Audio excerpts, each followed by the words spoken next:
We are going to Big 12 country where we've got Iowa State leading us off. I'm going to take the over 7.5 wins for the Clones this year. Now, last year, I believe it was Trey that was banging the drum for the Clones. You and I were out horrendously on Iowa State. We didn't believe in the talent. We didn't believe in, honestly, I don't think we believed in the coaching staff, right? It really felt like maybe the pat or the prime had passed Matt Campbell by.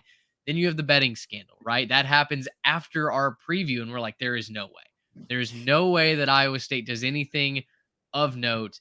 And lo and behold, they were in a running for the Big 12 title late in the season when we had like everybody in the conference tied trying to go to Arlington. So, all of that to say, I've learned my lesson this offseason. We've done some reflecting, a lot of introspection.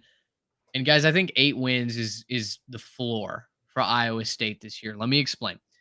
Clones have 7 very winnable games on this schedule. They get UCF and Texas Tech at home. Both of those teams have struggled mightily on the road, especially, I mean, UCF, small sample size, but the big knock on Joey McGuire so far is he can't win on the road.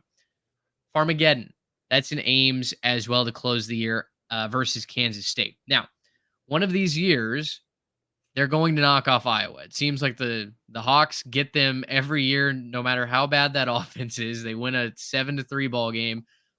One of these years, and this year might be that year, Iowa State is going to reclaim the Cy-Hawk Trophy.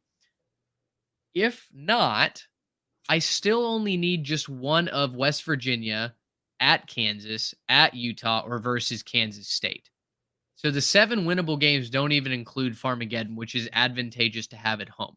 I know going to Kansas, which Garrett, you're getting ready to talk about them in a second, not easy. At Utah, really, really tough to win on the road there.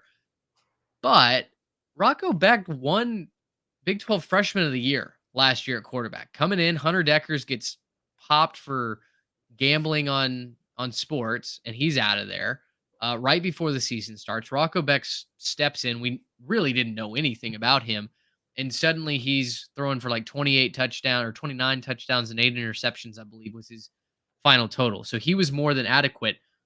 They've got explosive players on offense returning at the wide receiver position, and they get Isaiah Alston to transfer in from Army. It doesn't hurt to have a 6'4" playmaker who's got some speed in his game joining your wide receiver core. And they return most of the defense, which is always a top 20 squad under Matt Campbell, a pesky defense. All 5 starters along the offensive line are back. They weren't great last year, but expected to take a nice step forward this year. Listen, I wasn't brave enough to join Trey on the Iowa State bandwagon last year, but right now, the way I look at it, you start with a very winnable schedule to get right to that number. I'll take the Clones to find a way to get over 7.5. 9 wins, honestly, guys, not that surprising for an Iowa State team that I think overachieves a little bit this year and is right there in the conversation for a trip to Arlington. Yeah, I like it, man. I mean, I was on the Cyclones bandwagon last year.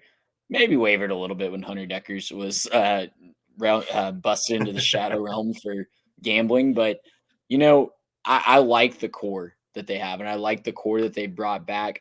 We've talked so much about how this Big 12 this year is going to be such a power vacuum, and you're just going to throw literally 10 teams. I could see 10 different teams legitimately having an argument to win the Big 12 this year.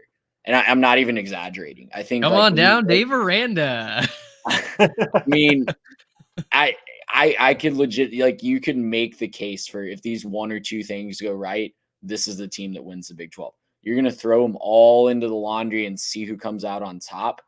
Why not Iowa State? I think they have the schedule. Like I said off the top, the schedules are going to dictate this a lot. On their schedule, they get Houston, they get Cincinnati, they get a plucky UCF team, but I think you're always going to prefer the G5, the recent G5 to Power 5 jumping teams in the Big 12 until proven otherwise.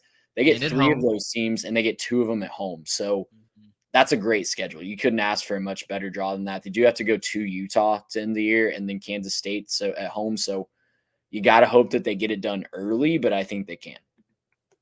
Yeah, I was originally, a little skeptical of this, Mitch. You said 7.5, and I was like, yeah, one of these years they're going to beat Iowa, but Iowa's still pretty dang good. And then I was looking, well, you just need to win at West Virginia. Well, that's not so easy. At Kansas, I'll make the case for that in a second.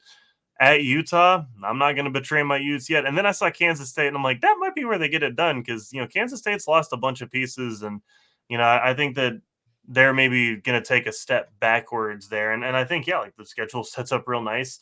And a lot of their easier games are on the front end of the schedule. So you can build up a lot of confidence, build up a lot of momentum with those easier games. I mean, outside of Iowa, obviously. But if you're, I don't know, 5-1, 6-1, something like that, you can finish that schedule pretty strong. Maybe grab a game you're not supposed to. That's totally within the realm of possibility, I think.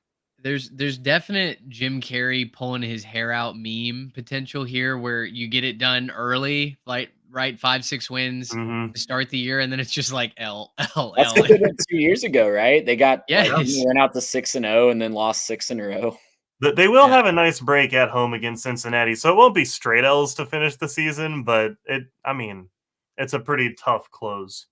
Yeah, it's not a friendly, especially if I'm marking Cincinnati as a win. But man, like last year, I got it exactly backwards. I said if their offense does anything, this is a bowl team, and it was the total opposite. Their offense carried The them defense to was decimated in the portal. 3-9 Mhm. or 3-9. I think is their record. They were the cellar dweller in the Big 12. Yeah, and the defense couldn't do a blessed thing. Yeah. So we'll see what Cincinnati's got up their sleeves right now. But Iowa State 7.5. It's certainly not a I wouldn't bet the college fund on it, but if you're throwing a few shekels around, again, not financial advice, maybe look the Clones way. And yeah, important all bowl Throw the disclaimer. banner up. Just Not got to make sure. financial advice. Gracious him.